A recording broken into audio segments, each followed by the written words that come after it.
जी आप समझ लो, एक तो आपका जो गाइड है, जो प्रॉपर कोच है, या जो आपके शिक्षकगण है, जैसे जितेंद्र सर हैं या फिर गौतम सर हैं, they are very capable to guide you, they are very capable to motivate you, they are very capable to build your career. बहुत ही कैपेबल शिक्षक हैं और मैं इनका काफ़ी सम्मान करता हूँ। और सबसे इम्पोर्टेंट चीज़ मैं बस बच्चों से एक ही बात कहता हूँ कि आप अपने पैशन को फॉलो करिए। जो चीज़ आपको अच्छा लगता है उसमें अपना कैरियर बनाइए। आपको इंग्लिश अच्छा लगता है, इंग्लिश में कैरियर बनाइए। केमिस्ट्री अच्छा लगता है तो केमिस्ट्री में कैरियर बनाइए। आगे चल करके केमिस्ट्री के जो भी फ्यूचर स्कोप्स हैं उसके बारे में पढ़िए, उसके बारे में नॉलेज लीजिए। इंग्लिश के बारे में नॉलेज लीजिए, केमिस्ट्री फिजिक्स के बारे में लीजिए, आर्ट्स के बारे में लीजिए। तो आपको जो अच्छा लगता है, जिसमें आपको सबसे ज़्यादा अगर ऐसा लगता हो कि मैं ये मेरे लिए है, ये मैं कर सकता हूँ और मैं इसमें बहुत अच्छा कर सकता हूँ। बायो मेरे को नहीं आता, मैथ्स में बहुत अच्छा कर सकता हूँ। हिंदी नहीं आता, इंग्लिश में बहुत अच्छा कर सकता हूँ। संस्कृत नहीं आता है, मैं रसायन में बहुत अच्छा कर सकता हूँ। तो आपको वही करना चाहिए, ठीक है? क्योंकि जब आपका पैशन आपका कैरियर बनेगा तो आपको मज़ा भी बहुत आएगा और चीज़ें बहुत आसान भी हो जाएंगी। तो सिंपल है, अगर किसी ने आपसे ये कह दिया कि अभी आप जा करके सिंगर बन जाओ, तो आपको लगेगा कि यार क्या मैं सिंगर बन पाऊंगा? तो वो पैशन आपको बचपन से आता है। आपको लगता है कि बचपन से ही इस चीज़ में मेरा अच्छा है, मैं इसमें बहुत अच्छा जा कर सकता हूँ, बहुत आगे कर सकता हूँ, ठीक है? तो वही चीज़ है कि कोई अगर आपको ये बोल दे कि जा करके ये कर लो आपका जीवन सफल हो जाएगा, जा करके वो कर लो आपका जीवन सफल हो जाएगा, उस पर मत जाना। आप खुद में अपना एनालिसिस करना, और जिसके साथ आप हो, लाइक जब तक आप वो कैपेबिलिटीज खुद में नहीं पहचानते हैं, खुद में आपको नहीं वो अंदर से आता है कि मेरी कैपेबिलिटीज क्या है, राइट, तब तक आप जो है आज के डेट में बहुत ज़्यादा सक्सेस की उम्मीद नहीं कर सकते। और अगर आपको जिस दिन पता चलेगा कि आपकी कैपेबिलिटीज क्या है, उस दिन आप सक्सेसफुल हो जाओगे, ठीक है? तो सारा यहाँ पे जो पॉइंट ऑफ कहने का जो सोर्स है, जो समरी है, वो है आपका पैशन, कि आपका पैशन आपको किस ओर लेके जा रहा है। आप जबरदस्ती उसको उसकी विपरीत दिशा में नहीं जा सकते। मेहनत करना अच्छी बात है, बहुत अच्छी बात है, मेहनत के बिना तो कुछ होता ही नहीं है, लेकिन मेहनत सही दिशा में हो, ये सबसे ज़्यादा जरूरी है। सही या गलत? क्योंकि देखो आज के डेट में लाइफ जो है ना बहुत तेज हो गई है। इतना ऐसा नहीं है कि आप आज के डेट में वो जो पहले 1960, 1970, 1980 के दशक में हुआ करता था वैसा है, ऐसा कुछ नहीं है। आज आपके दिमाग में जो बातें हैं वो आपके मोबाइल में आ जाती हैं। आपने कभी सोचा है कि आप दिमाग में सोच रहे हो कि भाई मैं अमेजोन पे जाकर के शॉपिंग कर लूँ, फ्लिपकार्ट से शॉपिंग कर लूँ, कपड़े खरीद लूँ, क्रीम पाउडर खरीद लूँ, वो आपका आने लगेगा। वो तो सोचो कि इतनी बड़ी बात हो गई कि आप जो दिमाग में सोच रहे हो वो आपके गूगल पे आ रहा है, आपके मोबाइल में आ रहा है, आपके लैपटॉप में आ रहा है। तो कितना एडवांस हो गया है, ठीक है?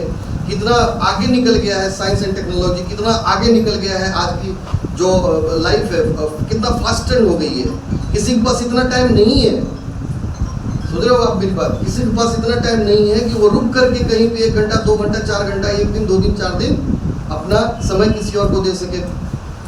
तो इस दौड़ भाग वाली दुनिया में इतना कम समय होने का, क्योंकि आपको जाना बहुत दूर है, समय बहुत कम है, कार्य बहुत ज़्यादा है, इसीलिए आपको स्मार्ट वर्क करना पड़ेगा। क्योंकि आप स्मार्ट सिटी में रहते हो, पहले आपने कहा ना Bihar Sharif is smart city, तो आप स्मार्ट वर्कर बनोगे। हमेशा याद रखना, स्मार्ट वर्कर ही आज के डेट में, पहले वर्कर सफल होते थे, यानी कि मेहनती लोग सफल होते थे।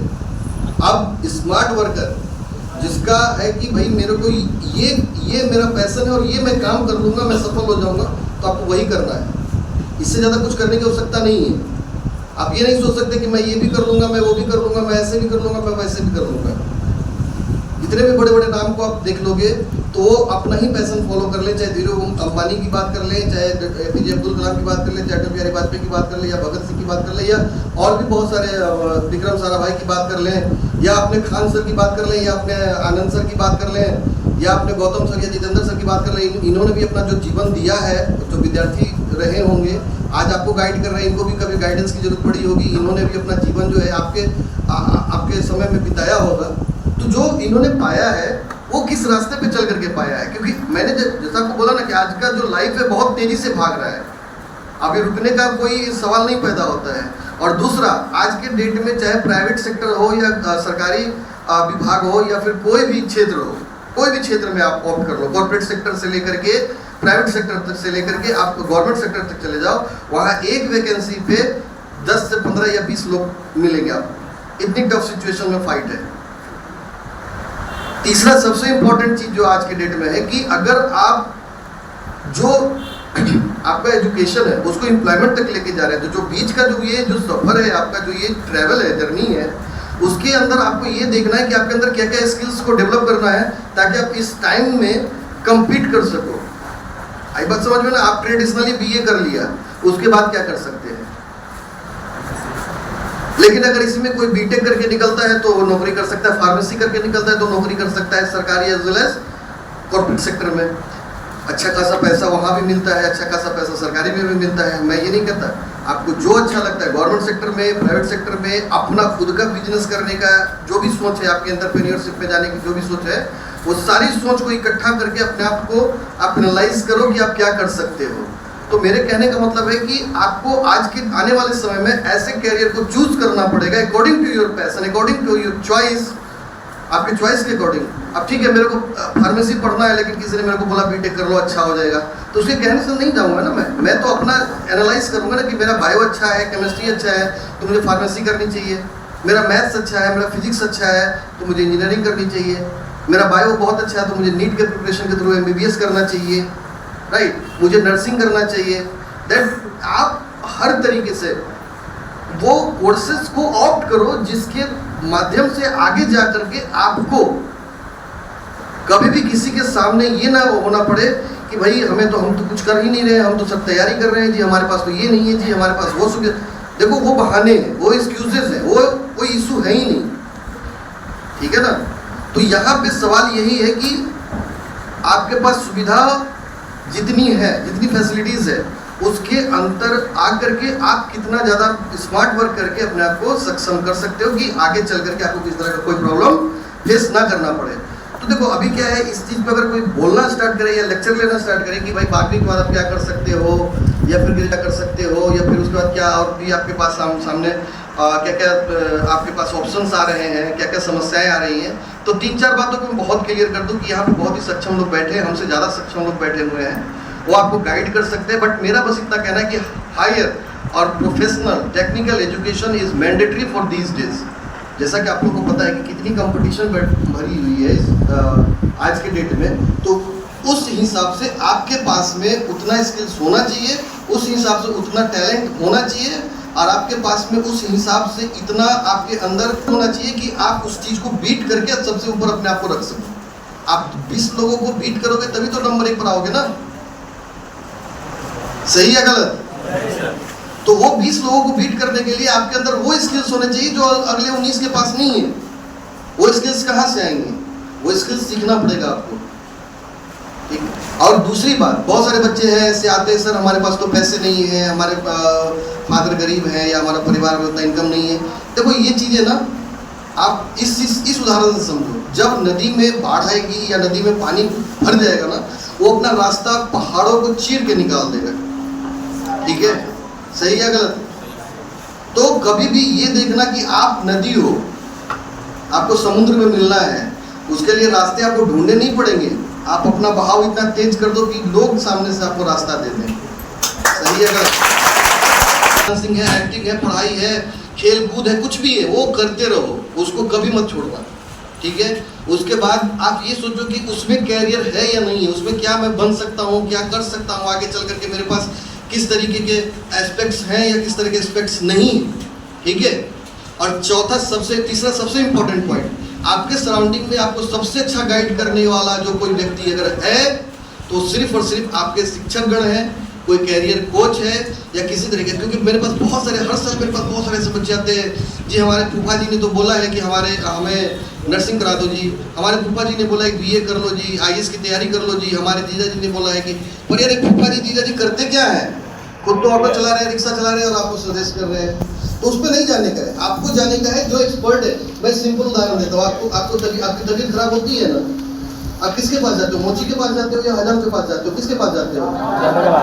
तो फिर जब आपका कैरियर का सवाल है तो फिर आप क्यों जा रहे हो यार ऐसे लोगों के पास जिनके पास वो नॉलेज नहीं है? मेरे पास आप आ जाओगे, बोलोगे सर मेरे पेट में दर्द है, मैं क्या कर लूंगा? कुछ नहीं कर सकता मैं उसका। लेकिन मेरे पास आप कैरियर के रिलेटेड कोई समस्या लेके आओगे तो उसका इलाज कर सकता हूँ, उसका ट्रीटमेंट कर सकता हूँ, क्योंकि मैं जानता हूँ वहां पे वो चीज मुझे पता है। ठीक है, तो हमेशा एक्सपर्ट्स के साथ में बातचीत करो, एक ऐसे लोगों के को अपना मेंटर बनाओ, अपना गाइड बनाओ, जिसके सर्विलांस में, जिसके सानिध्य में रह करके आप अपने आप को ऊपर की तरफ ले जा सकते हैं।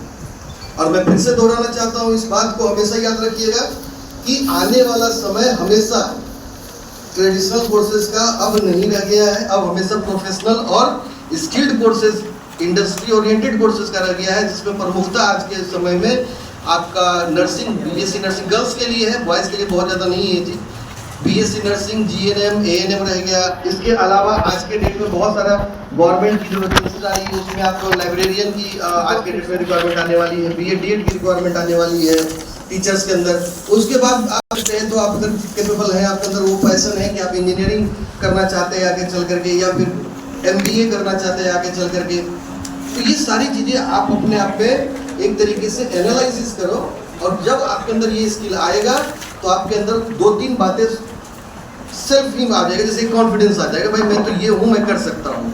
दूसरा कि आपके पास में वो एक डिग्री है जिसके माध्यम से आप कहीं भी अपना जीविकोपार्जन कर सकते हैं। ठीक है, तो आपका ज़्यादा समय मैं नहीं लूँगा, बस वही 3-4 पॉइंट पे मैं फोकस करूँगा कि always follow your passion, always take guidance from a proper guide. ऐसा नहीं कि किसी राह में चलते आदमी से बोले भैया हम क्या करना चाहिए, तो 12वीं पास कर गए, बोलिए आप बताइए क्या करना चाहिए। नहीं है, ऐसे कैसे होगा? अपने शिक्षक से बात करो, आप अपने एक्सपर्ट कैरियर काउंसलर से बात करो। यहाँ नहीं मिल रहा है कहीं और मिलेगा, कहीं और नहीं मिल रहा है तो कहीं और मिलेगा, ढूंढो। ठीक है ना? इस तरीके से आप अपने आप को बना सकते हो, क्योंकि मैंने आपको पहले भी कहा कि हमारे गौतम सर या हमारे जितेंद्र सर या हमारे प्रभाकर सर, ये आपके बिहार शरीफ से बिलोंग करते हैं। ठीक है ना? प्रभाकर सर को तो मैं आज से नहीं, करीब 10 सालों से जानता हूँ, and he is doing very well. इनके हाथ से बहुत सारे बच्चों का कैरियर बना है। जो बच्चे आज गवर्नमेंट सेक्टर में, प्राइवेट सेक्टर में बीटेक करके, आईटीआई करके, डिप्लोमा करके, नर्सिंग करके, फार्मेसी करके आज के डेट में अच्छे पोजीशन पर काम कर रहे हैं। ठीक है ना? तो ये इनके लिए इनसे गाइड ले सकते हो। आपका जितेंद्र सर एक खुद भी एक सक्सेसफुल व्यक्ति हैं। उन्होंने वो क्या होता है, एसएससी सीजीएल होता है, एसएससी सीजीएल उन्होंने लिया है। और सबसे बड़ा चीज़ है, गुरु से बड़ा कोई गाइड नहीं होता इस दुनिया में। तो आपके सामने जो गुरु है उनसे गाइड लीजिए, और इन्हीं सब शब्दों के साथ मैं अपना डोंट हैव एनी बीएड और डीएड काइंड ऑफ डिग्री। तो अगर आप टीचिंग करना चाहते हो तो first of all you have to take the degree of B Ed, पहला चीज़। द सेकेंड, अगर आप पीजी करने के बाद बीएड करते हो या पीजी के बाद बीएड करते हो तो आप 12वीं तक के बच्चों को पढ़ाने के लिए एलिजिबल रहते हो। अगर आप ग्रेजुएशन में बीएड करते हो, ग्रेजुएशन प्लस बीएड हो, तो आप 10वीं के बच्चों को पढ़ाने के लिए एलिजिबल हो। पहला तो सबसे पहले आपको अपना जो है ना ये करना पड़ेगा, बीएड लेना पड़ेगा, राइट। जब आपका 2 साल का बीएड कंप्लीट होगा, and this is the I think last year और something, next year is the last year for 2 years BEd. After that there are 4 years BEd will come in the play, right. वो फिर अगले 1 साल या 2 साल के बाद से वो 4 साल वाला आ जाएगा न्यू एजुकेशन पॉलिसी के तहत, राइट। तो इसमें अभी आपको इस साल ट्राई करना चाहिए, अगर कहीं कोई सीट खाली मिलती हो या किसी भी यूनिवर्सिटी कॉलेज में मिलती हो। एंड मिस्टर प्रभाकर और Gautam sir is very capable, they know very well कि कहाँ पे आपको बीएड मिल सकता है। तो आप 2 साल का बीएड डाल दो, एंड आफ्टर दैट आपको फिर उसके बाद पीजी आप रन करो अपना, एंड दोनों पीजी करते हुए फिर पढ़ाई करोगे, पढ़ाओगे, तो आपको गवर्नमेंट सेक्टर में भी सीटेट एस्टेट के साथ यूपीएससी क्लियर करके सरकारी नौकरी का भी आप आसार बनेगा। और किसी स्कूल में आप पढ़ा रहे हो तो वहाँ भी जरूरत पड़ेगी, and you became a trend PGT teacher, जहाँ पे आप इंग्लिश पढ़ा सकते हो तो इंग्लिश पढ़ाओ। वहाँ पे जो सब्जेक्ट होता है आपको चूज़ करना रहता है बीएड में, ठीक है ना, वो आप इंग्लिश में चूज़ करके डाल सकते हो। इंग्लिश तो ऑप्शन ही नहीं है किसमें? बीएड या फिर पीजी करने में। और ऑप्शन है, आपको टीचर बनना है कि आपको स्कूल बोलना है? स्कूल बोल रहा है। आपका नाम क्या है? राम कुमार। ओके, तो आप उसको डॉक्टर राम कुमार कर सकते हो, ठीक है। आप अभी ग्रेजुएशन हो, आप MA कर सकते हो एजुकेशन से, ठीक है, एंड देन आप PhD कर सकते हो, और उसके बाद कोई समस्या नहीं है। जब आपके पास डॉक्टरेट की डिग्री आ जाएगी तो उसके प्रिंसिपल भी बन सकते हो, या आपके मीटिंग वहाँ पे चल जाएगी। ये अभी करने का वो भी एक वे है और ये एक वे है। ये एक ना मैं समझता हूँ कि आप इनिशियल फेज में हो, जहाँ पे आप एक टीचिंग के दुनिया में जाने के लिए you are very initial phase like graduation. तो आपके पास में ये आगे चल के PG देन PhD MPhil लाइक कोर्सेज आप करके अपना डॉक्टरेट की डिग्री पूरी करो एंड उसके बाद जा सकते हो। Anybody else? अगर और कोई समस्या हो तो mister Prabhakar and Jitendra sir. Sorry,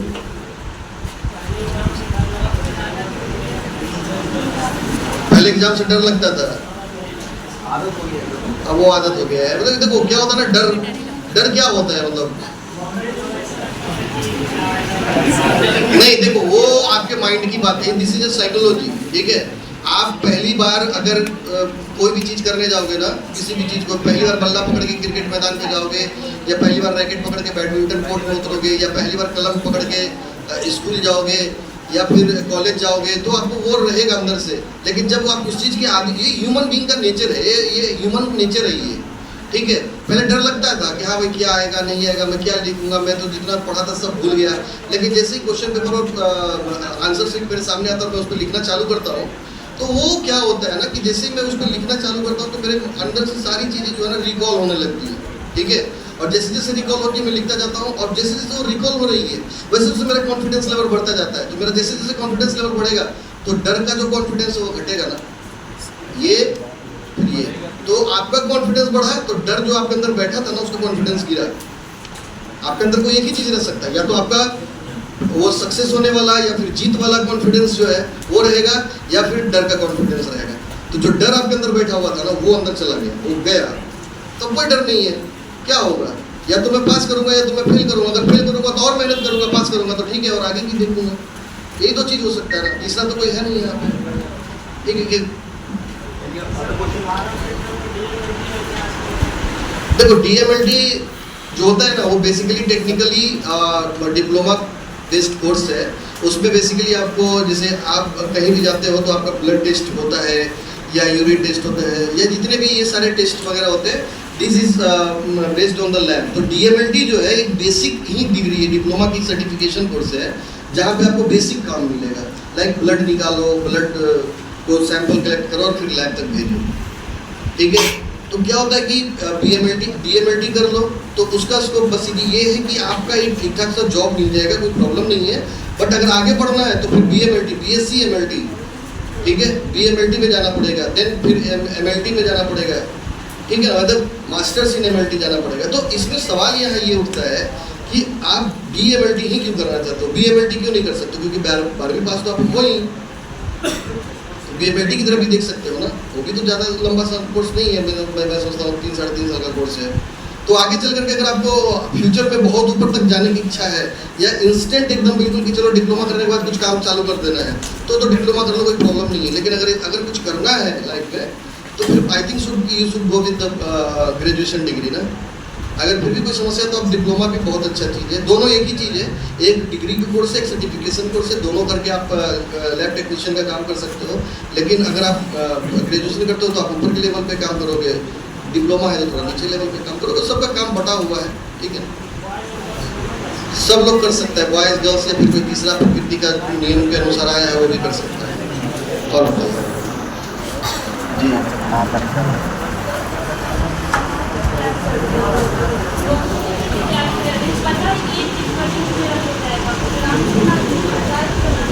भाई जो मीडिया वाला बना रहे कोई कंप्लीट नहीं कर पाता है, 100% कोई नहीं होता है। ना मैं हूँ, ना आप हैं, ना हम सब में बैठा हुआ कोई व्यक्ति नहीं।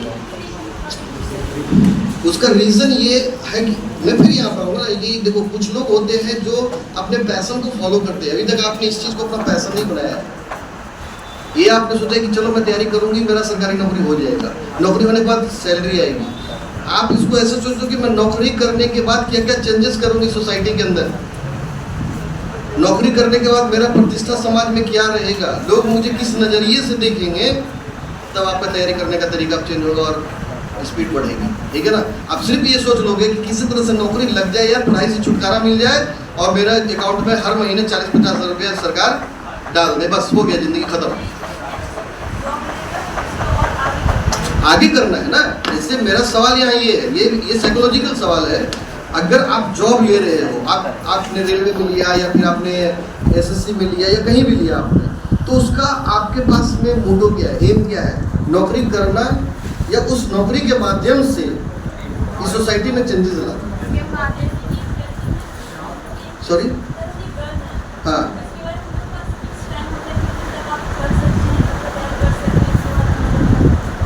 दूसरे भी काम होते हैं।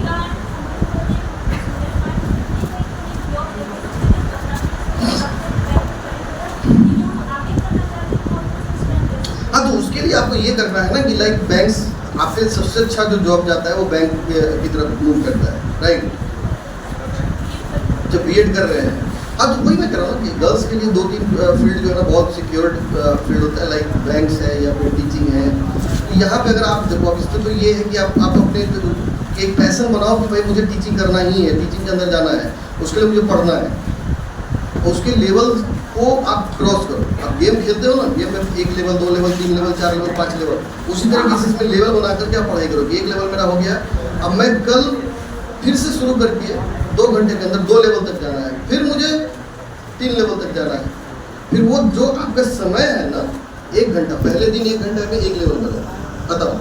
अगले दिन 1 घंटा में जो 15 मिनट होगा वो फर्स्ट लेवल के लिए, बाकी का 45 मिनट सेकंड लेवल के लिए। फिर नेक्स्ट डे 15 मिनट 2 लेवल के लिए, बाकी का 45 मिनट थर्ड लेवल के लिए। फिर नेक्स्ट डे 15 मिनट जो है पहले 3 लेवल के लिए, फिर उसका इस तरीके से आपको एक सेट करना पड़ेगा ताकि आपका जो पीछे से जो पढ़ाई कर रहे हो वो छूटे नहीं, उसका रिवीजन जारी रहे और आगे जो आप पढ़ना चाह रहे हो या फिर आज जो प्रेजेंट में पढ़ाई कर रहे हो उसके ऊपर आप मैक्सिमम फोकस कर सको। तो ये तो आपको करना पड़ेगा और ये बेटर तरीके से आपको वो बता सकते हैं, जैसे हमने कहा ना कि आपके सर 24/7 आपके साथ रहते हैं, you can talk to him any time, you can take guidance from him any time, ठीक है ना। तो बट मेरा जो सेंस है, मेरा जो तरीका है बस यही है कि जो मेरा पीछे का पढ़ा हुआ है वो मैं भूलूँ नहीं। उसके लिए मुझे प्रत्येक दिन एक सेट टाइमिंग के दौरान, मतलब मैंने बताया ना कि पहला दिन जब मैं स्टार्ट कर रहा हूँ, आज से मैं स्टार्ट कर रहा हूँ, 1 घंटा मुझे पढ़ना है। 1 घंटा है मेरा जो लेवल 1 है, आज लेवल 1 कंप्लीट। कल अगर मैं शुरुआत करूँगा तो 1 घंटा 15 मिनट अगर कर देता हूँ कि मुझे 1 घंटा अपने नए लेवल या प्रेजेंट लेवल को आज को देना है तो दूँ, लेकिन फिर मुझे 15 मिनट बढ़ाना पड़ेगा या 10 मिनट बढ़ाना पड़ेगा अकॉर्डिंग टू योर टाइम। ये टाइम आपको निकालना पड़ेगा ना, ठीक है। मैनेजमेंट का है ये, टाइम मैनेजमेंट है।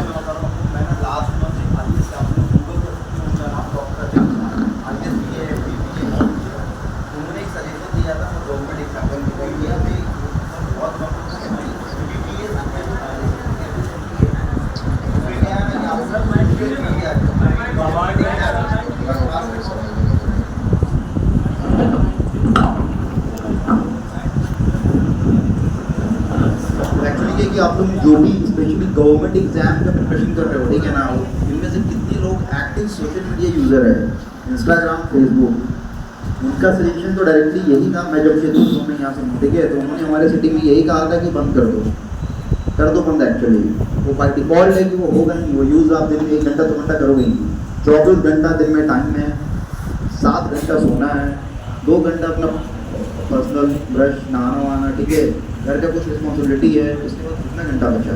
उसमें भी मुझे लग रहा है कि ऑन एन एवरेज यहाँ सभी लोग 1, 2, 2.5 घंटा तो सोशल मीडिया पे स्पेंड करते ही होंगे। फैक्ट है, जरूर है ना। बस इसे कट कर दो, खत्म हो गया। एक्चुअली आपको वहाँ से 2-2.5 घंटा मिल जाएगा। तो यही रियलिटी है।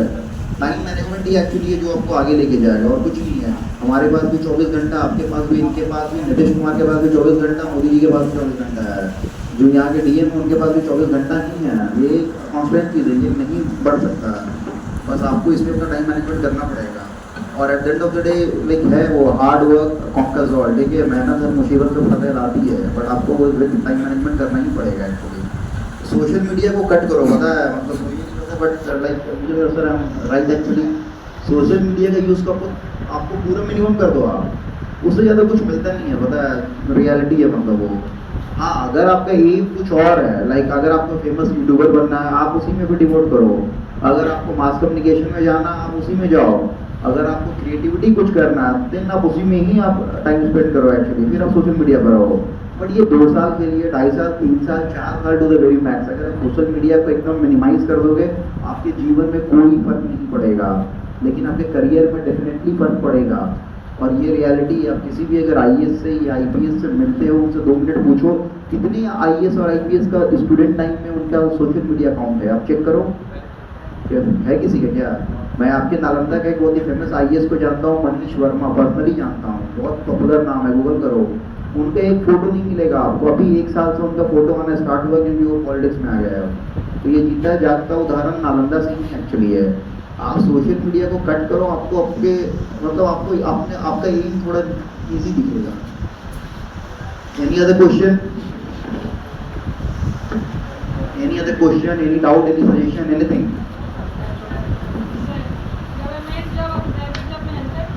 देखो वो अपना अपना माइंडसेट है। मैं जमशेदपुर टाटा नगर से हूँ, हमारे वहाँ गवर्नमेंट का कोई वैल्यू नहीं है, ये रियलिटी है। आप किसी भी अगर आपकी कोई पड़ोसी या कोई जमशेदपुर में है तो उनसे पूछो, वहाँ टाटा की चलती है, ठीक है। वो अपने अपने लोगों का माइंडसेट है। एक गवर्नमेंट में हाईएस्ट सैलरी क्या होता है? 2.5 लाख रुपए एक डीएम का सैलरी होता है। 2.5 लाख तक जाएगा ना एक डीएम का सैलरी 10 साल के बाद, फैक्ट है। अब आप लोग गूगल करके देखो, एक 2 साल जो बच्चा 2 साल इंजीनियरिंग या 2 साल जॉब कर रहा है एमबीए करके, उसका सैलरी उतना, मेरे छोटे भाई का उतना है। तो फर्क अपना अपना माइंडसेट का एक्चुअली है, सोसाइटी और माइंडसेट का ये है, ये आप मानो एक्चुअली, ठीक है। आपको at the end of the day एक हेल्दी लाइफ, आपके फैमिली के लिए कुछ अच्छा करना, आपको कुछ अपना पर्सनल एम ड्रीम है उसको फुलफिल करना है, ठीक है। पर वो गवर्नमेंट जॉब से नहीं होगा, वैसा नहीं है। आप अदर बहुत सारी चीज़ों को आप फॉलो कर सकते हो, बहुत सारी चीज़ें हैं। यहाँ पे बायो के कोई स्टूडेंट, बायो के कोई भी स्टूडेंट, सबसे ज़्यादा करियर अपॉर्चुनिटीज उसी में है, बायो में है। कम से कम 15 करियर अपॉर्चुनिटीज है उसका, जो मैं जानता हूँ, बहुत ज़्यादा एक्चुअली है, बहुत ज़्यादा। लेकिन होता क्या है कि वो माइंडसेट और कुछ नहीं है मेरे हिसाब से, मेरे नज़रिए से। हमारे यहाँ पे टाटा स्टील में जो जॉब कर रहे हैं उनका स्टार्टिंग सैलरी ही 1 लाख 1.25 लाख से स्टार्ट होता है। हेल्थ बहुत बड़ी हॉस्पिटल है टीएमएच, आप जाइए, फ्री में आपका सारा कुछ होता है। आप जो बिस्लेरी पानी हम लोग खरीद के पीते हैं, उससे हम लोग अपना गार्डन, अपना गाड़ी साफ करते हैं। ये वैसी है, ये सारा कुछ माइंडसेट है और कुछ नहीं है। Any other question? आप अगर प्राइवेट में भी हो, ठीक है ना, और आप अच्छा कमा रहे हो, आपका वैल्यू रहेगा, डेफिनेटली रहेगा। और हमेशा लाइफ में बैकअप, मैं कहा ना, वो सोसाइटी का माइंडसेट है, वो आप जहाँ रह रहे हो वो जगह का माइंडसेट एक्चुअली है। आप जाइए ना, देखिए हमारी ईस्ट इंडिया में, झारखंड, बिहार, बंगाल, उड़ीसा में इंजीनियर्स को बहुत वैल्यू देते हैं, सही है ना। अब गुजरात जाओ, कोई वैल्यू नहीं है वहाँ पे कॉमर्स का, वहाँ पे बीकॉम का वैल्यू है। अब महाराष्ट्र जाओ, वहाँ पे बीकॉम का वैल्यू है, वहाँ पे अकाउंट्स का वैल्यू है एक्चुअली। ये जगह के हिसाब से ये चीज़ें बदल जाती है।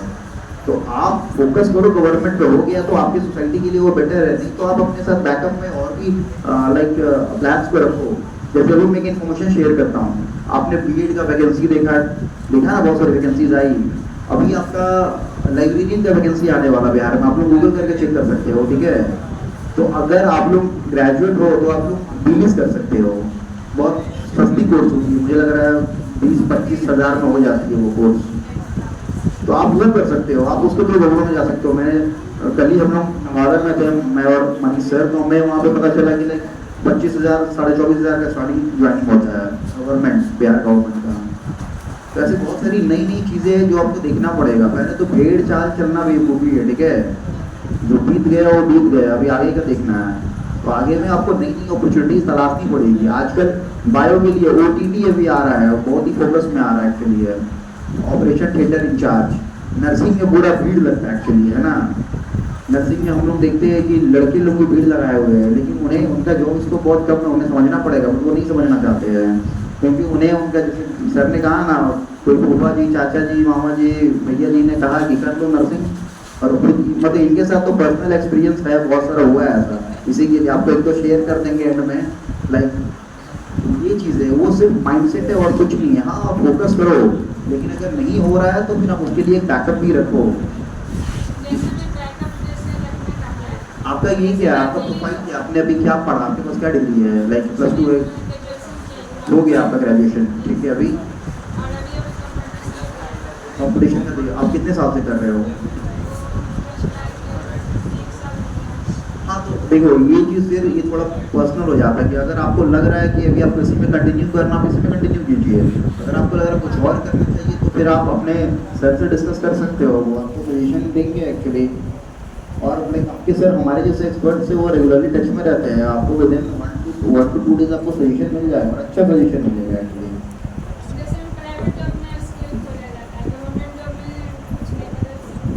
नहीं ऐसी नहीं है एक्चुअली, एक्सपीरियंस नहीं, स्किल हो जाता है। आप ये चीज़ को समझना, ठीक है? एक्सपीरियंस चाहिए वो 30,000 40,000 का जॉब के लिए, लेकिन अगर आपके पास सही स्किल है, तो आपको स्टार्टिंग 12,000 15,000 का जॉब से होता है और फिर 6 महीना बाद आप एक्सपीरियंस हो, आपके पास हाफ एन ईयर का एक्सपीरियंस एक्चुअली है, फिर आपका सैलरी विद टाइम चेंज हो जाएगा। यही रियलिटी है। आपको कहीं से तो शुरुआत करना एक्चुअली है। अब आप 6,000 से करो, 8,000 से करो, 10 से करो, 12 से करो, कोई फर्क नहीं पड़ता। आप 1 साल के बाद आप एक्सपीरियंस हो, 6 महीने के बाद आप एक्सपीरियंस हो। अगर आपका स्किल अच्छा है देन आपको फिर स्किल की देखो डिमांड है। आप अभी भी देखो naukri.com, job.com, ये सारी साइट यूं ही नहीं है। naukri.com बहुत बड़ी कंपनी है, उसका शेयर का दाम 3,500 रुपया है। तो इसलिए से भी लाइक उसका शेयर वैल्यूबल है। तो वो कंपनी एग्जिस्ट कैसे कर रही है? अच्छे रिसोर्स का आज भी कंपनी कॉर्पोरेट इंडस्ट्री को ज़रूरत है। अगर आप में स्किल है आपको कोई नहीं रोक सकता, ये रियलिटी है।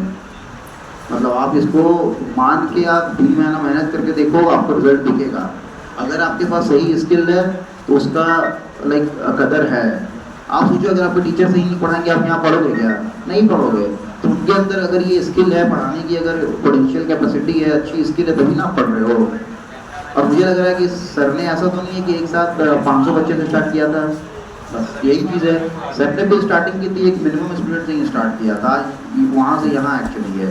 सेम है, आप भी वैसे ही है। प्रेशर तो फिर कोई प्रेशर को जॉब ही नहीं मिलेगा, कैसे मिलेगा? आप पहले सही स्किल अपने अंदर पहचानो। कुछ नहीं है तो बहुत सारी अभी सस्ती ऑनलाइन ट्रेनिंग्स होती है, यहाँ सबके पास साधन है स्किल एक्वायर करने का। गूगल 70-80% चीज़ में गूगल एकदम सही दिखाता है, तो उसमें आप उसके थ्रू आप सपोर्ट लेके आगे बढ़ सकते हो और आपके टीचर्स हैं उनसे डिस्कस कर सकते हो। Any other question?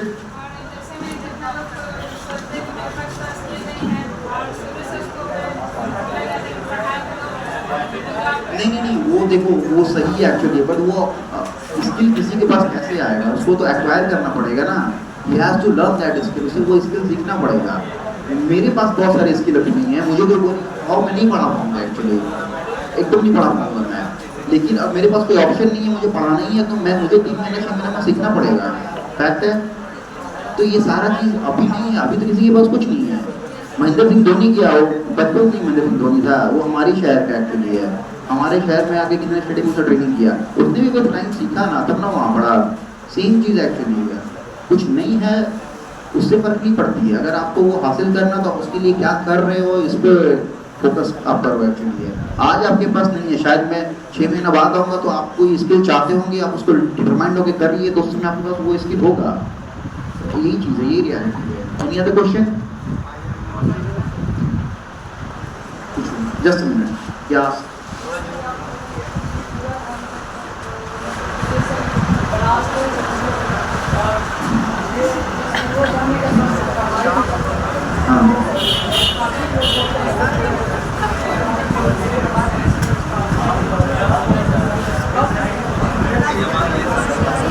इंडिया का आज के डेट में इंडिया का पीएम कौन है? सक्सेसफुल पॉलिटिशियन नरेंद्र मोदी ना।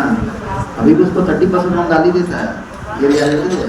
तो आलोचना तो जीवन में रहेगा ही एक्चुअली, तो कुछ भी करो। अभी बहुत लोग ऐसे भी होंगे, बहुत सारे फ्रेंड्स बोलते होंगे ना, दिन भर पढ़ रहा है तो IAS BPS जज बन जाएगा।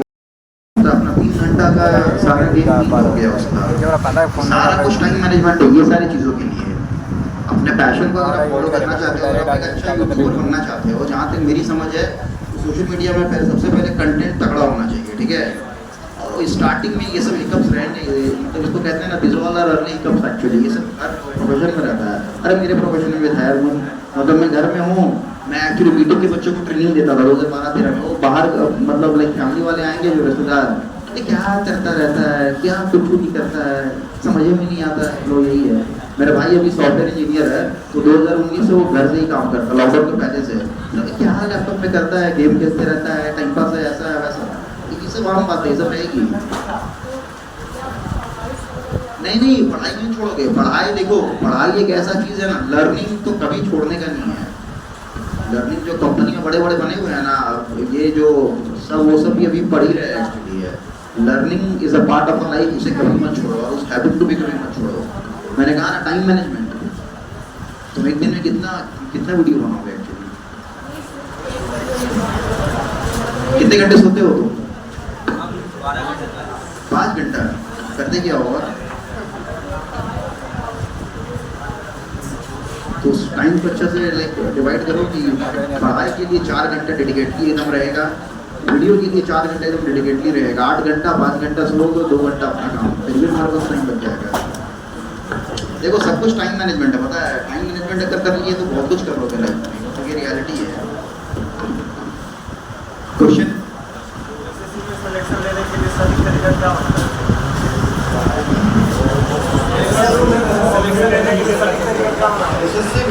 ये तो टेक्निकल मतलब ओवरऑल तो हार्डवर्क फोकस चाहिए, ठीक है ना? लेकिन अब ये जो टेक्निकल चीज़ है, हाँ ऑलवेज बात है, स्मार्ट और हार्डवर्क के बिना स्मार्ट वर्क होगा नहीं। मेरे स्मार्ट वर्क क्या होता है? स्मार्ट वर्क क्या होता है? टाइम मैनेजमेंट से आप घर के काम करते हो, वही स्मार्ट स्मार्ट वर्क है। और एक स्मार्ट वर्क होता है, पेपर में आया था शायद, तो पढ़ाए थे बहुत सारे लोग अभी यहाँ के।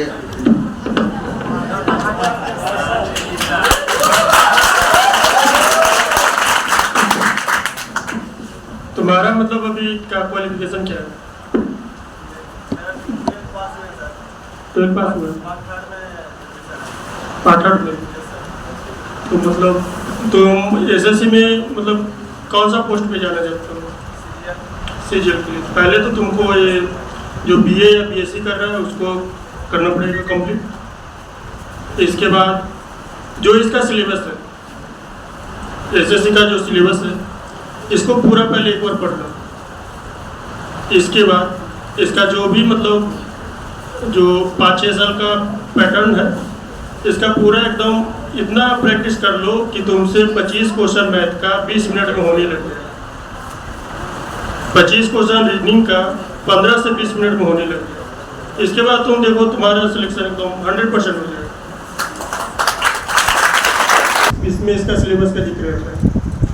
एसएससी अगर करना है तो सबसे पहले इसका सिलेबस कंप्लीट करो, फिर इसका कोई भी एग्जाम का बात कर रहे हैं 5 साल प्रीवियस जाना ही पड़ेगा। इसके बिना सिलेक्शन होगा नहीं, बिना प्रीवियस के बिना नहीं होगा, ताकि इसी से हमको मतलब स्पीड आएगा, फिर स्पीड आएगा और पता चलेगा क्वेश्चन किस तरह से पूछ रहा है। तो सबसे पहले अगर किसी को एसएससी क्लियर करना है तो जो पहले इसका सिलेबस है ये कंप्लीट करो, फिर इसका प्रीवियस प्रैक्टिस करो, हो जाएगा।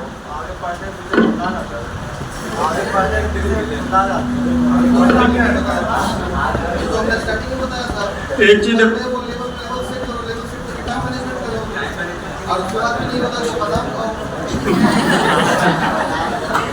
देखो, एक चीज है, कोई भी आदमी जितना पढ़ लेता है वो याद रहता नहीं, ठीक है ना? ये तुम हो या कोई भी हो, हमें कोई भी, जो पढ़ लेगा पूरा याद रहता नहीं है। इसके लिए सबसे मतलब अच्छा उपाय है बार बार पढ़ो, मल्टीपल टाइम पढ़ो, ठीक है ना? मतलब दिन का 3-4 घंटा रिवीजन करने में दो, नया चीज़ पढ़ने के अलावा, ठीक है ना? रिवीजन करने में ज़्यादा टाइम, अगर सिलेबस खत्म हो गया तो। जॉब के बाद टाइम मैनेजमेंट कैसे करें? देखो ये तुम पे डिपेंड करता है, ठीक है ना? ये तुम पे डिपेंड करता है। जैसे अगर कोई भी गवर्नमेंट जॉब में है तो 8 आवर टाइम देना ही पड़ेगा, ठीक है ना? 8 आवर टाइम दो, 7 घंटा तो कोई भी सोता ही नहीं, तो 8 और 7 कितना हो गया? 15। 2 घंटा नहाने खाने ये सब में कर दो, 15 तो 17। अब 7 घंटा यूज करो।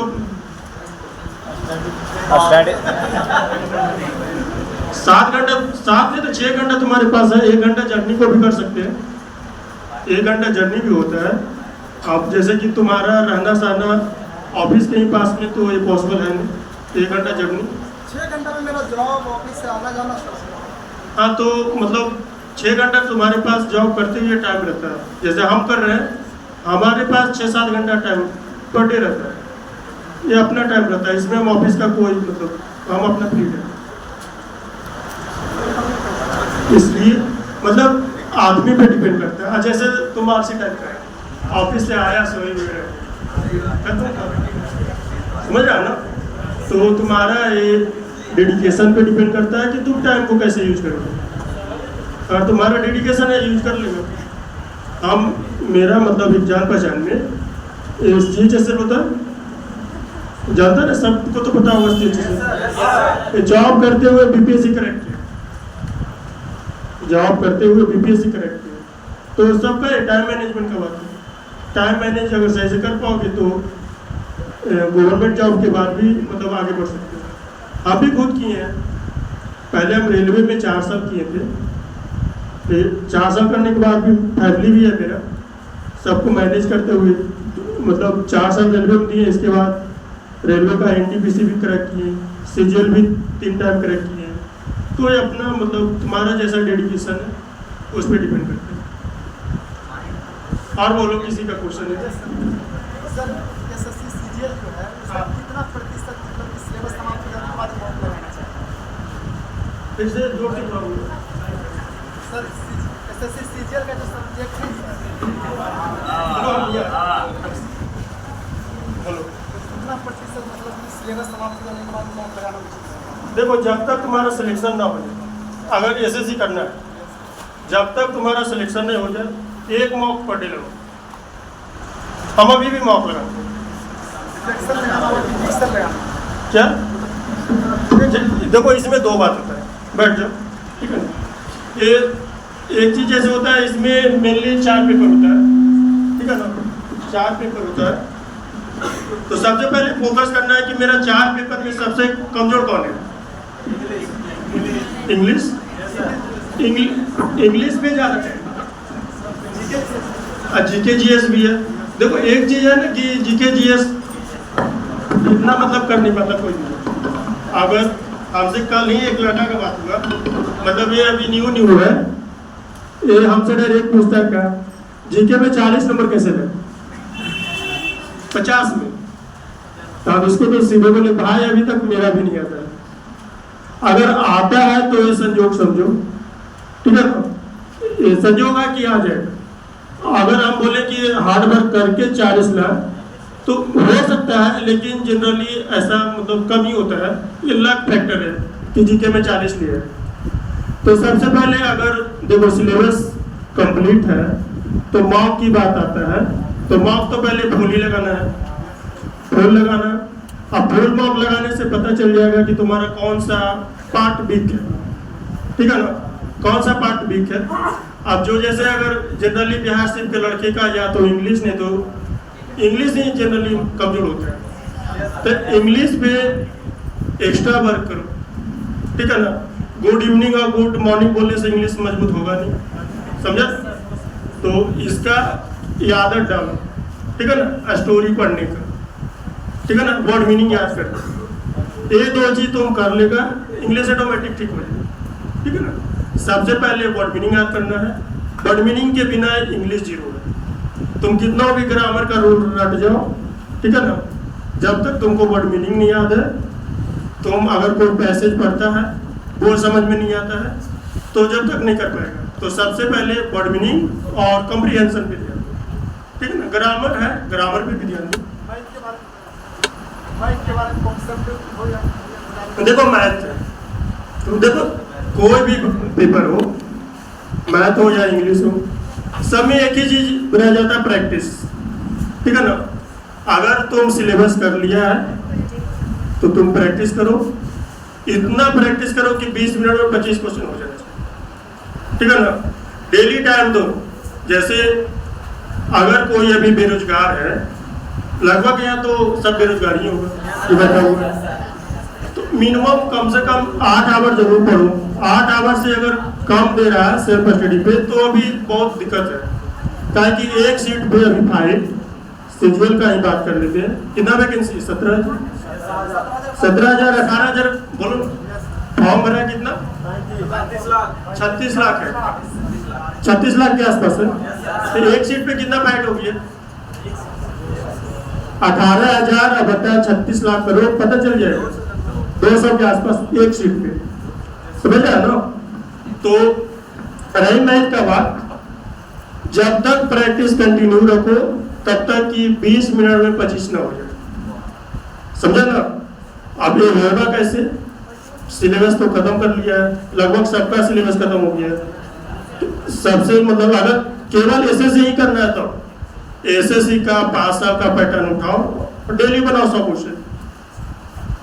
अगर शुरू में 100 क्वेश्चन करने में अगर 6-7 घंटा लग जाता है तो 20 ही क्वेश्चन से आगे डालो ना। आज 20 किए, एक सप्ताह 20 किए, फिर नेक्स्ट वीक से 30 करेंगे। इस तरह से अपना बढ़ाते जाओ, हो जाएगा। हम किए हैं, मेरा 9 क्लास तक मैं 0 था। 9 क्लास तक अगर टीचर टेस्ट लेते थे मेरा 0 नंबर या 1-2 नंबर से ज़्यादा नहीं आता। अब मैथ में हम टाइम दिए 9 के बाद, ठीक है ना। तो अगर टाइम देगा तो सब कुछ पॉसिबल है, समझा ना। और टाइम देगा तो बोलो क्या बोल रहे हैं आप? कितना टाइम मैथ में देते थे?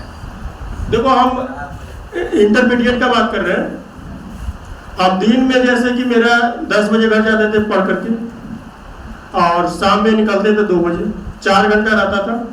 अब 4 घंटा फुल्ली मैथ पे टाइम देते थे, इंटरमीडिएट का बात कर रहे हैं।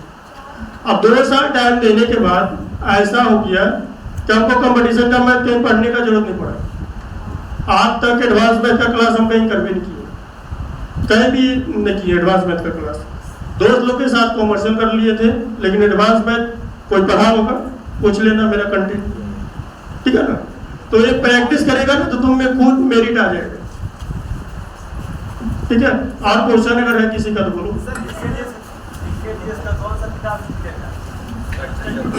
देखो जीके जीएस का बात है, जीके जीएस का बात है तो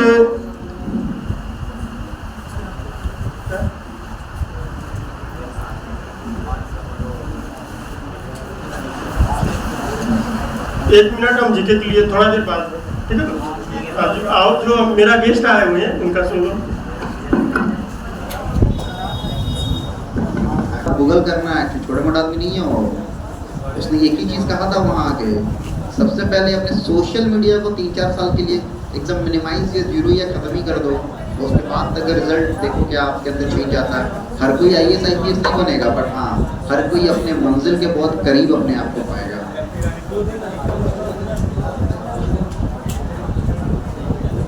कितना सवाल कर रहे हो आप? अपना मोबाइल चेंज कर दो, पुराना जमाना वाला मोबाइल आता था ना बटन का, वो रख लो बस।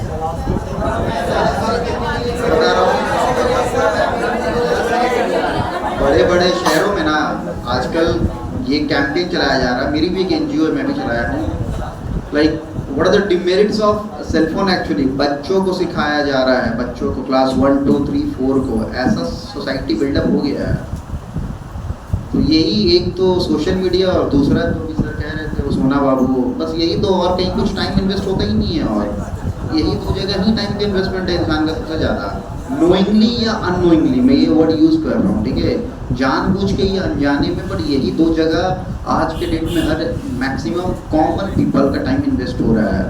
जो अनकॉमन है, जो समझदार है या वो लाइक एलाइट है या पावरफुल है, वो इसमें नहीं इन्वेस्ट करते हैं। आपको करना है, हमें नहीं।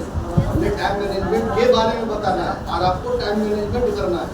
कोई जरूरी नहीं कि जितना सर पढ़ते थे या हम पढ़ते थे या ये पढ़ते हैं या कोई और पढ़ रहा है उतना टाइम में आपको मिल रहा हो, या उस टाइम में आप वही काम कर रहे हैं। तो टाइम मैनेजमेंट करने का काम आपका है। आपको मैं एक लाइव एग्जांपल बताता हूँ। आपके बिहार का यंगेस्ट MLA मेरा फ्रेंड है, क्लासमेट है, ठीक है, सर जानते हैं। उसके पास एप्पल का फ़ोन है, ठीक है। उसका सोशल मीडिया अकाउंट खोल के देखो, इनएक्टिव है। MBA किया हुआ है, MLA है, यंगेस्ट MLA है, सोशल मीडिया 0। और जो वो करता है ना, जो आपको दिखता है वो नहीं करता, उसके लिए उसने आदमी रखा हुआ है। सोचो कि उसका जैसा आदमी तो सोशल मीडिया यूज़ ही नहीं कर रहा, मतलब अपना टाइम को कैसे मैनेज कर रहा है। तो कभी कभी जीवन में जो दिखता है वो होता नहीं है, ठीक है। इस पर फोकस करना बहुत ज़रूरी है। Any other question, any other general question regarding career और एनीथिंग? और एक चीज़ है, अगर आप गवर्नमेंट एग्जाम का फोकस कर मोटिवेट हो जाओगे, जब मोबाइल बंद कर दोगे मोटिवेट हो जाओगे ऑटोमेटिक। मोबाइल बंद करो, वो मोटिवेट ऑटोमेटिक। और मेरे को पढ़ाना नहीं हो ना तो वास्तव में मोबाइल ना रखें, क्योंकि मेरे को जब मोबाइल खराब हो जाता है, गर्म होता है तो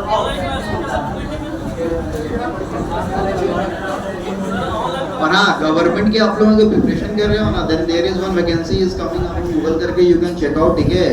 प्लीज आप लोग उसको अगर किए हो देन आप लोग उसको अप्लाई करो, ठीक है। 1 ईयर का कोर्स होता है, आपका ग्रेजुएशन होता है, तो जिनके पास भी उनकी डिग्रियां हैं वो आप अप्लाई करो, ठीक है। आपके चांसेस बहुत ज़्यादा रहेगा उसमें होने की।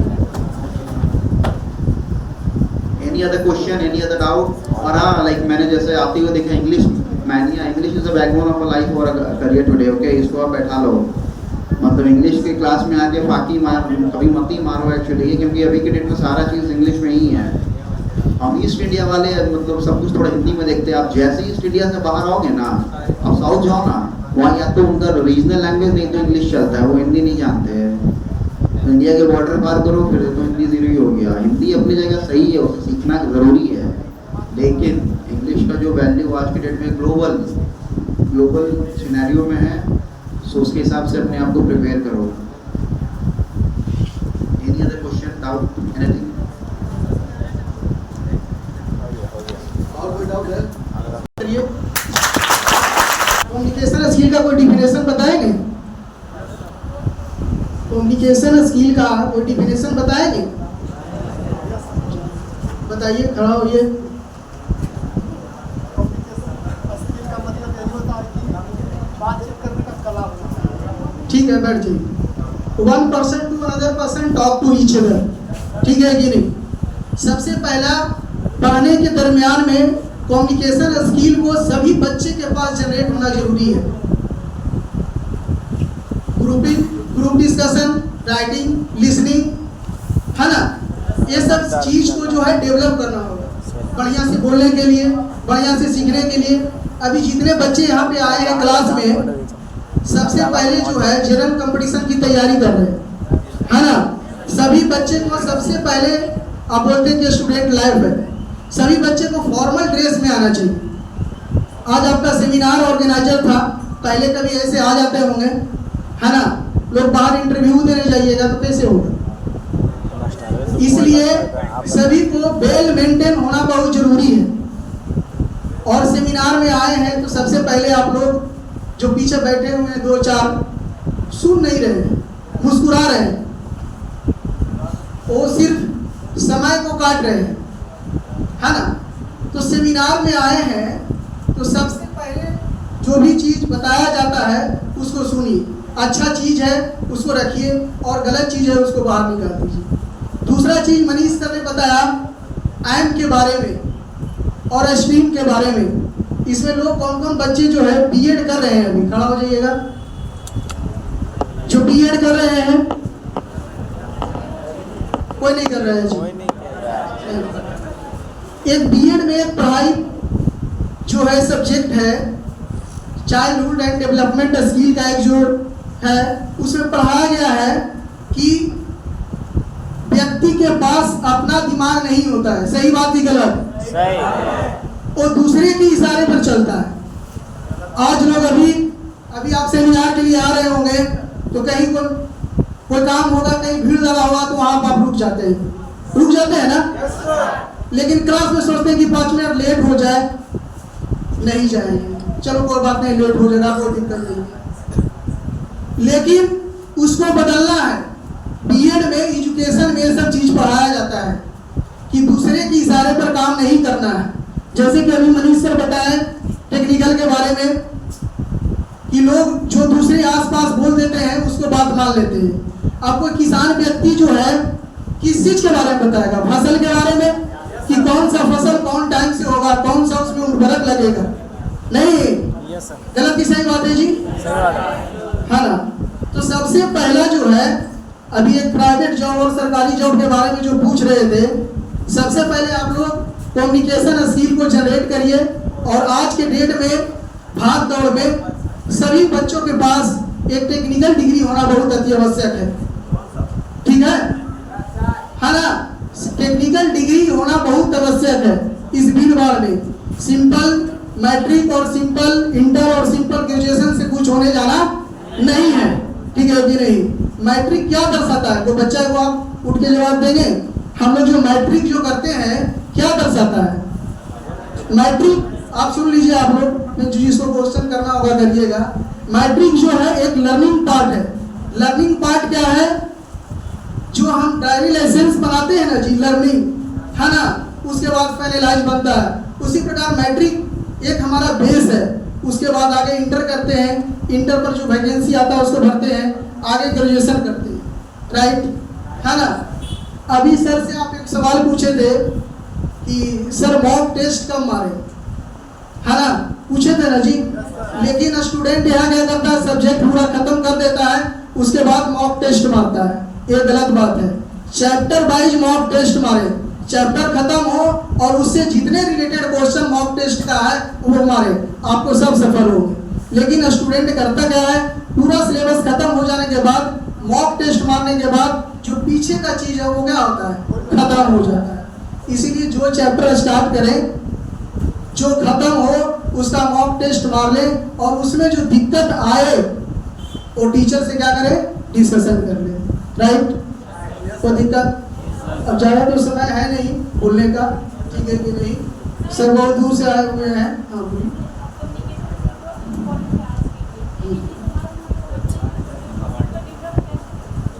आपको डेवलप करना होगा, कैसे करें ये क्वेश्चन नहीं है, डेवलप अपने आप करना होगा, उसके लिए समय निकालना होगा। अभी लोग जो बोलते हैं रिक्शा चालक है ना जी, रिक्शा चालक का बेटा IAS बनता है ना, ठीक है कि नहीं, पदाधिकारी बनता है ना, तो वो जो है उस एम को लेके चलता है। दूसरा चीज, जो जिस फील्ड से हम रिलेटेड हैं वो काम नहीं कर पाते हैं। अब कोई बच्चा टेक्निकल B.Ed किया, कोई बच्चा ITI किया, तो SSC की तैयारी करता है ना, वो ITI से रिलेटेड तैयारी नहीं करता है, तो उसका लेवल नीचे नहीं, कहीं का नहीं रहता हो, है ना। उसका एक एम बनाना होगा कि जो भी टेक्निकल डिग्री या नॉन टेक्निकल डिग्री लिए तो ये वो एम बनाना होगा। अभी बिहार पुलिस की वैकेंसी आए, सब काम छोड़ देगा बच्चा, सुबह से दौड़ना शुरू कर देगा बिहार पुलिस के लिए, तो उसका कोई एम नहीं है। कभी रेलवे, कभी जिला पुलिस, कभी SSC, मतलब जो आया वो कर लिया, तो कंप्लीटली वे में उसका तैयारी प्रॉपर वे में नहीं होता है, राइट है ना। कम्युनिकेशन आपको अपने जनरेट करना होगा और इतना चीज जरूर, राइटिंग, लिसनिंग, ग्रुप डिस्कशन, है ना, ये सब जरूर करिए, ठीक है कि नहीं। जब तक ये नहीं करिएगा नहीं होगा। और हर एक व्यक्ति को अच्छा से बोलना, अच्छा से पढ़ना, ठीक है कि नहीं, और अच्छा से सुनना। जो व्यक्ति अच्छा बोलना और अच्छा बैठ के सुनना, जिस दिन का भी हो गया वो सक्सेस कर जाएगा, राइट, गलत की सही बात। ये दो चीज होना बहुत जरूरी है, अच्छा से सुनना और अच्छा से बोलना, ठीक है कि नहीं। जैसे उन्होंने जितेंद्र सर ने बताया कि भाई हमने एडवांस में तो नहीं पढ़ा, तो बच्चों को प्रॉब्लम आता कहाँ है जी, 1 to 10 तक पढ़ लेता है, उसका बेसिक ही मजबूत नहीं होता है, राइट। बच्चा बेरोजगार क्यों होता है? इतना में जितने बच्चे बैठे हुए हैं वो एक सब्जेक्ट का स्ट्रीम लेके चले कि हमको साइंस पढ़ना है, तो साइंस को कंप्लीट बात करेंगे, है ना। यदि उनको नौकरी नहीं हुआ तो उस चीज में, साइंस के स्ट्रीम में लेक्चरर भी हो सकते हैं ना जी, है कि नहीं। तो किसी एक सब्जेक्ट को बढ़िया करना है, और कंपटीशन के लिए तो और सब्जेक्ट ही है, लेकिन एक सब्जेक्ट को प्रॉपर वे में अच्छा करना है, राइट है ना। और किसी को पूछना है जी?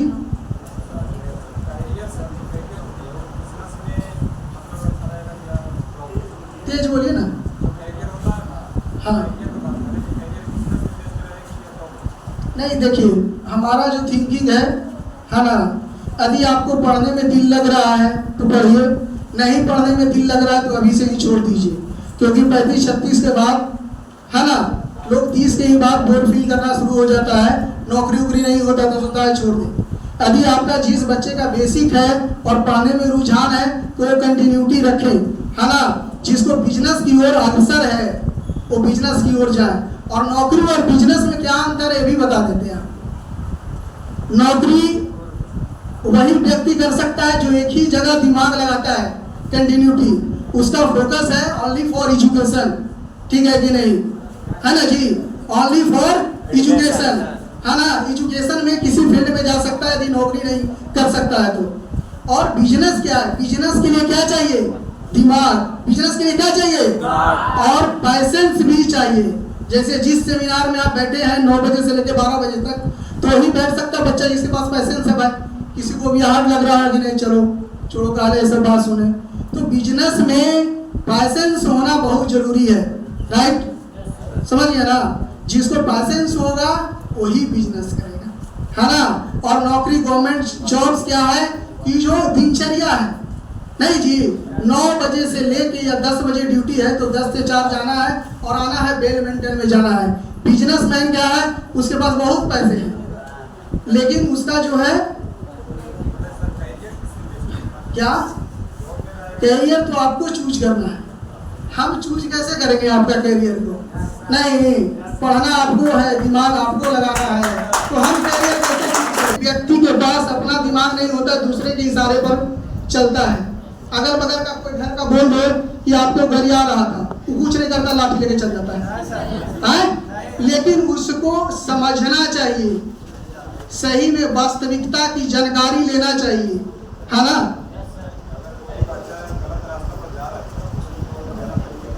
क्या बोले?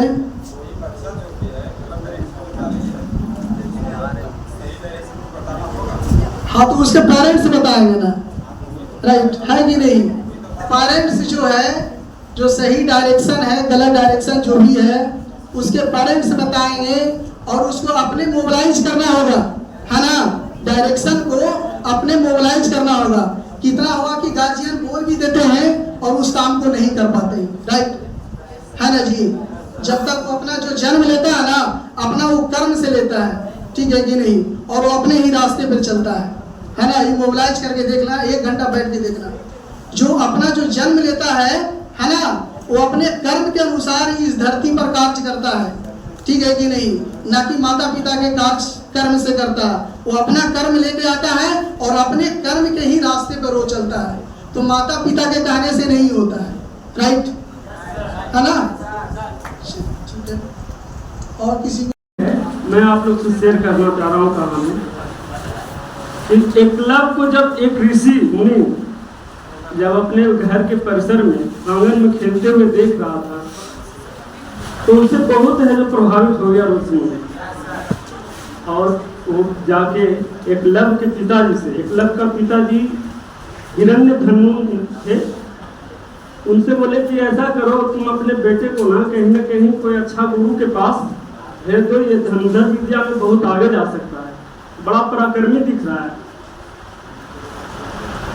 तो हिरण्यधनु ने वही पर काम किए, जाके एकलव्य को गुरु द्रोणाचार्य के पास ले गए और बोले कि हे गुरुदेव आप मेरे बच्चे को देखिए, मेरे बेटे को देखिए और पढ़िए और पढ़ के पहले बताइए कि मेरे बच्चा किस लायक है। तो गुरु द्रोणाचार्य ने साफ मना कर दिया, कहा कि मैं आपके बेटे को नहीं पढ़ा सकता, इसको मेरे पास जगह नहीं है। तो हिरण्यधनु ने कहा कि जैसी आपकी मर्जी है हुजूर, तो चल गया, हिरण्यधनु चला गया। लेकिन एकलव्य जो है वहीं पे ठहरा रहा, कहा बेटे चलो ये गुरु द्रोणाचार्य के लायक तुम नहीं हो, तुम इनके पास नहीं पढ़ सकते। तो एकलव्य ने वहां पिताजी को कहा कि नहीं ऐसी बात नहीं है पिताजी, गुरु जी पढ़ाए हमको न पढ़ाए, आप बाइज्जत घर चले जाइए, मैं इन्हीं से पढ़ूंगा, ये जैसे पढ़ाए। तो पिताजी के जाने के बाद एकलव्य ने फिर गुरु जी के पास गए, द्रोणाचार्य के पास, बोले कि गुरु जी पढ़ाइए, हम पढ़ना चाहते हैं, जिंदगी में हम भी नौकरी लेना चाहते हैं पढ़ के। बोले कि नहीं तुम्हारा मेरे पास जगह है नहीं, तुम नहीं मेरे साथ पास पढ़ सकते हो भाई। तो कहा ठीक है सर, जैसे आपकी आ गया। वो एकलव्य का करता है कि गुरु जी के 10 डेट मैंने परवा में उनके अर्ध गिर्द नहीं परिसर में ही 10 डेट में 15 डेट में अपना है जो उनके गुरु द्रोणाचार्य की मूर्ति प्रतिमा बनाया और उसी प्रतिमा को मनन करते हुए गुरु द्रोणाचार्य को पढ़ना शुरू कर दिया।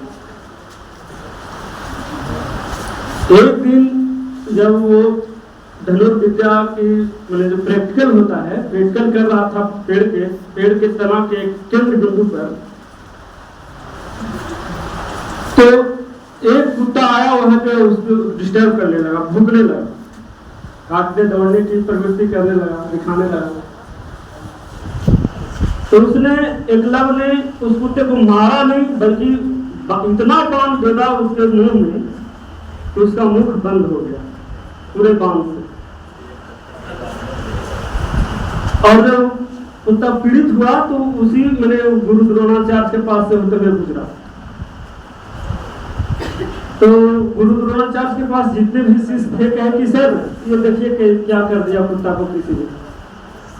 कहा हाँ अभी तो ये भूख रहा था, अचानक इसको मैंने इसके मुंह में इतना बांस किसने भेज दिया। चलो तो बात ऐसे देखे चलते हैं क्या हुआ है। वो गुरु द्रोणाचार्य पूरे शिष्य के साथ जिधर से कुत्ता आया था पीड़ित होते हुए उधर उसी रास्ते में चल दिए। थोड़ी देर जाने के बाद देखे कि वो एक एकलव्य है जो अपना निशाना साध रहा है।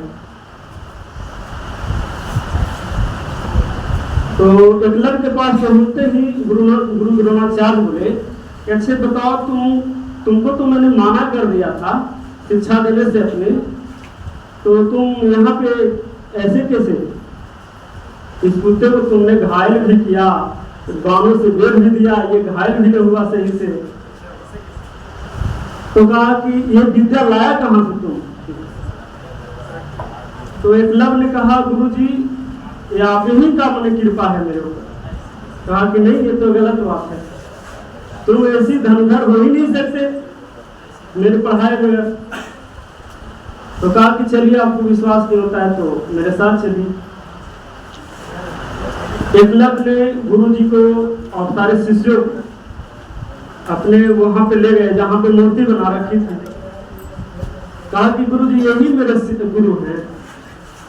तो कहा ये तो मैं हूँ, तो मैं तो जीवित इधर ही लोगों को पढ़ा रहा हूँ, तुझे ये पत्थर से कैसे ज्ञान आ गया तुझमें? तो कहा एकलव्य ने कहा कि गुरुजी मैं आपका प्रतिमा से आपका मन पढ़ता गया। तो जिस तरह से आप इन लोगों को शिष्य दे रहे थे, शिष्टाचार बना रहे थे, उसी तरह से मुझमें भी शिष्टा आ गई और मैं फिर ऐसा करने में सक्षम हो पाया।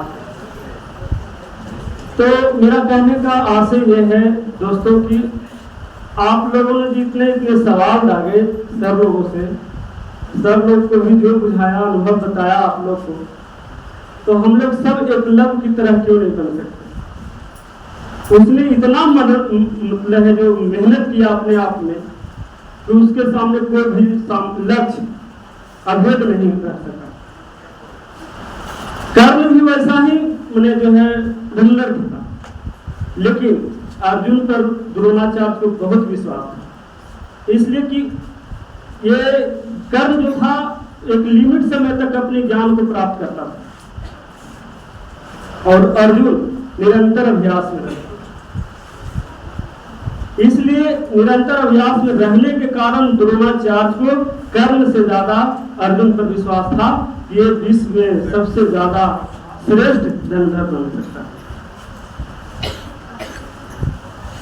तो कहने का मतलब यह है कि अब जब मैं पढ़ रहा था, आज मैं आपके जितेंद्र सर के बात बता देता हूँ। आज इसमें भी मैंने आप लोग के सामने अनुभव शेयर किए, तो अभी खुद अपने आप को अनुभव नहीं कर पाए ये क्या चीज है। इनको मैंने पढ़ते देखा था अपने इनके समय में, और इनसे तो मैंने बहुत कम समय में हम मैंने गौतम सर को है जो पढ़ते थे।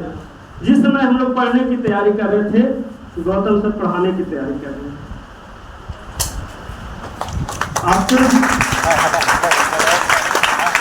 आपके जितेंद्र सर को मैंने कभी मैंने जो है ये कोचिंग जाना है तो इतना बजे ये कोचिंग जाना है, इतना बजे ये कोचिंग जाना है, ऐसा कभी नहीं करते देखा। रहन सहन आज मैं बहुत दिनों के बाद इनको जूता पर देख रहा हूँ, इतना दिन पहली बार। कुछ दिन पहले मैं इनके बहन के शादी में भी प्रेजेंट था, बिल्कुल सीधा साधा एकदम हाफ अभी मैंने हाफ चप्पल में हाफ पैंट बोलने आ रहा था, बिल्कुल चप्पल में। ऐसा कभी नहीं लगा कि ये मैंने जो आदमी है इतनी मेहनती होने के साथ साथ इतने बड़े यानी ओहदे पर जाने के बावजूद इस शक्ल वेशभूषा में रह सकते हैं। तो इन्होंने इतना मेहनत करी, जिस समय मैं इनको डेरा में रहते देखता था तो बस अब मैं बोलूंगा हाफ पैंट और एक गंजी, इसके सिवाय इनके शरीर पर किसी प्रकार की कोई रंगत नहीं देखा। तो ऐसे ऐसे अनुभवी, बहुत कम उम्र के अनुभवी टीचरों से आप लोग का सामना हो रहा है। घबराए नहीं, सब कुछ है जो गुरु के पास होता है। सब यही लोग हैं जो बैठ करके हम लोग को राह से भटकने से रोक सकते हैं और भटकेंगे नहीं।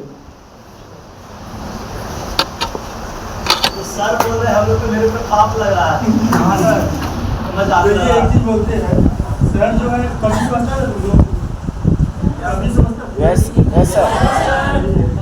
आप तुम लोग डिमांड करो जैसा कि हाँ, जैसा कि आप लोगों ने पोस्टर में देखा कि मेरा नाम के नीचे राइटर भी पढ़ रहा होगा, तो आप लोग को मैं सूचना दे दूं कि मैं गजल, कविता, कहानी, उपन्यास, छोटी छोटी कहानियाँ, शायरियाँ सब लिखता हुई हूँ, पढ़ता हुई हूँ।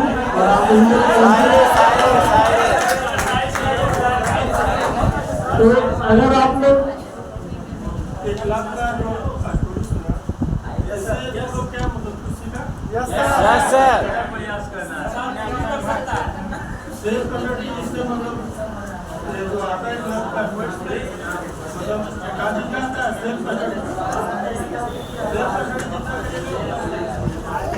मतलब ये कहने का मतलब मेरा मोटिव ये था कि जितेंद्र सर बिल्कुल आपके एक लव के जैसे थे, एक कभी टीचर के पीछे भागे नहीं।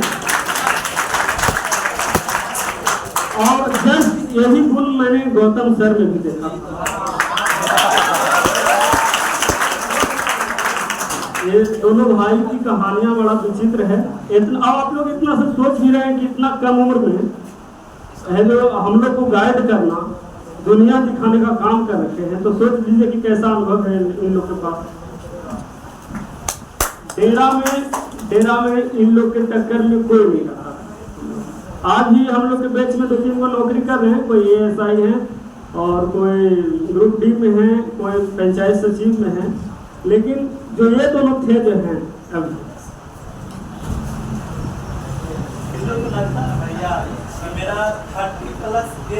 नहीं, अभी मैं अभी आप लोग को बता दूं कि ये जितेंद्र सर हमसे छोटे हैं।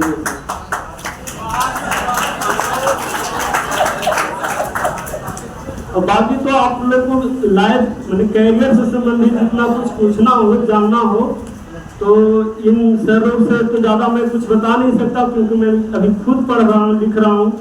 और तो जो भी कुछ लाइफ कैरियर के बारे में पूछना होगा, गाइड लेना होगा तो सर ही लेंगे। और बहुत कुछ अगर मैं आप लोग के बीच में आया हूँ तो कुछ सुनाना चाहूँगा, इजाज़त है? सुनना चाहेंगे? तुम्हार विश्वास का मेरा पीछा करना मोटिव है, और मैं उन्हीं के लय में, उन्हीं के जवाब में अपना कविता लिखाऊं, शायरी लिखाऊं। अगर चाहे तो मैं आपको प्रस्तुत कर सकता हूँ आप लोग के सामने। इजाजत है सर? गौतम सर, इसके बाद तो कविता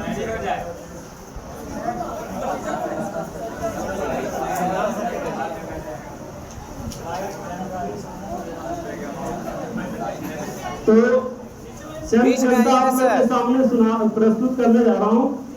और जो मैं दोस्तों मैं एक बात और बता देता हूँ, कुछ अगर आप लोग को लगा कि मैं थोड़ा सा असंतुष्ट हूँ आपको बोलने से, तो आज मेरा फर्स्ट बार है, फर्स्ट मुलाकात है, बात विचार है आप लोग के साथ। मेरा एक बच्चा को तुतलाने के बराबर ही समझ के माफ करने की कोशिश करेंगे। अगर मौका मिला, गौतम सर का आशीर्वाद रहा, तो मैं आप लोग के साथ बराबर मिलने आऊँगा, जबरदस्ती मिलने आऊँगा। तो ठीक है, मैं पढ़ने जा रहा हूँ। तुम्हारी हर बात को हमने गवारा कर तो रखा है। ये जितेंद्र सर जब पढ़ते थे तो इधर उधर नहीं जाते थे, इधर उधर देखते नहीं थे, लेकिन हम देखते थे।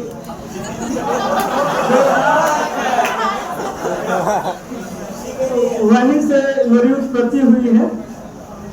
तुम्हारी हर बात को हमने गवारा कर तो रखा है, जमाने भर से तो खुद को किनारा कर तो रखा है।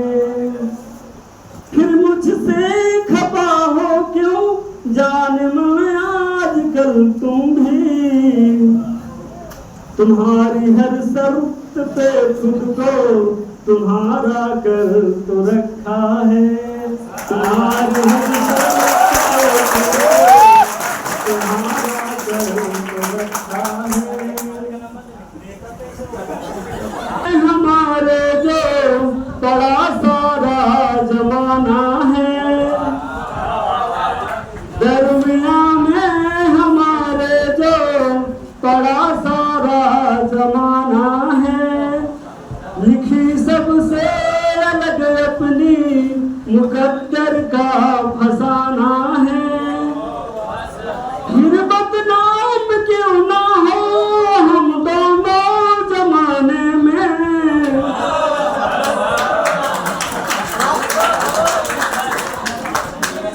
फिर बदनाम क्यों ना हो हम दोनों जमाने में।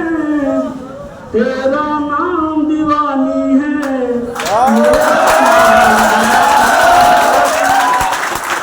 तेरा नाम दीवानी है, मेरा नाम दीवाना है। लोग मारा करते हैं ताना मुझे, सब लोग मारा करते हैं ताना मुझे, जब से बना रखी है तू दीवाना मुझे।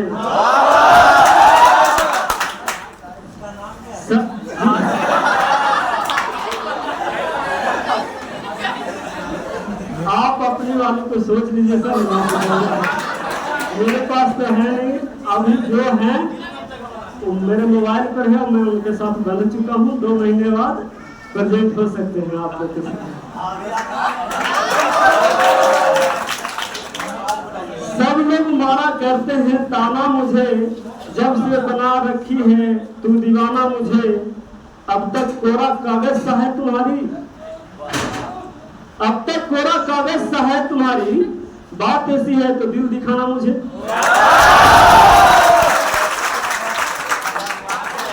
मैं अब तक कोरा कागज सा है तुम्हारी, बात ऐसी है तो दिल दिखाना मुझे। मैं समझ जाऊंगा तेरे इशारे को, मैं समझ जाऊंगा तेरे इशारे को, किसी भी नाम से बुलाना मुझे।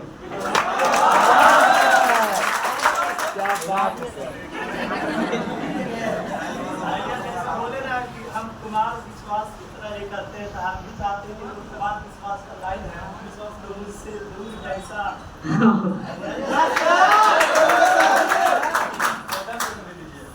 जब ब्रेकअप हो गया था दोस्तों, तो उस समय भी आवाज लगाया था, वो मैं आपको नए में ही सुनाने की कोशिश करूँगा। बरसने वाला बेमौसम समझको बादल समझती है,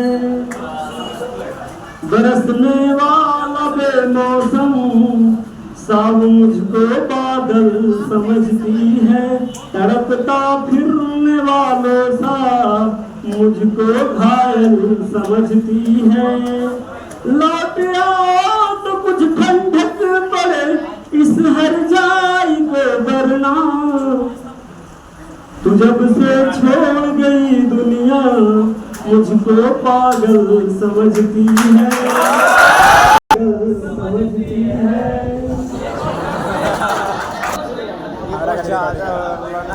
रील बांधे 3-4 घंटे से खाली रील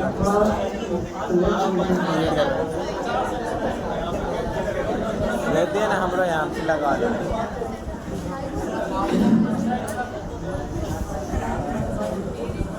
सर टाइम एक्स्ट्रा हो रहा है। आप लोग नहीं है, आप भैया राइटर है, एक आप इसमें एरिया में होना चाहिए। Yes sir. अभी नहीं सर, अभी अच्छा तो एक गजल आपको सुना रहा हूँ, आपको कुछ किसने कह दिया कि तुम बुरा लगते हो, किसने कह दिया कि तुम बुरा लगते हो, हमने तो कभी नहीं कहा कि तुम बुरा लगते हो। ये और बात है कि मोहब्बत समझते हो, ये और बात है कि मेरी मोहब्बत समझते हो, मगर बिस्तर की बात तुम बुरा लगते हो।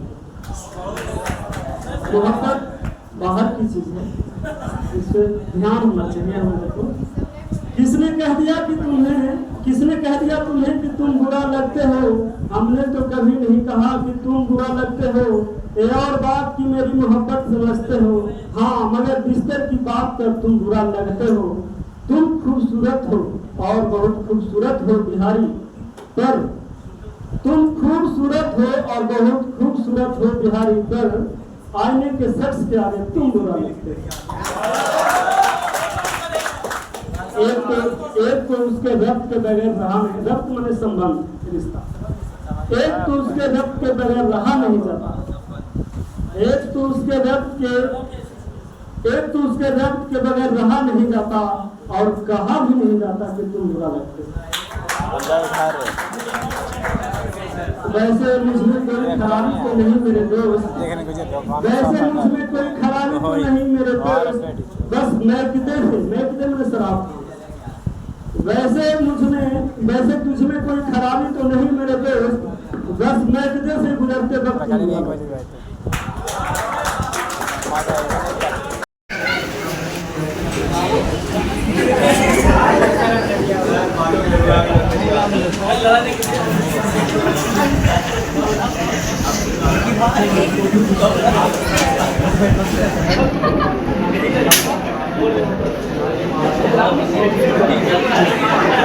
Thank you.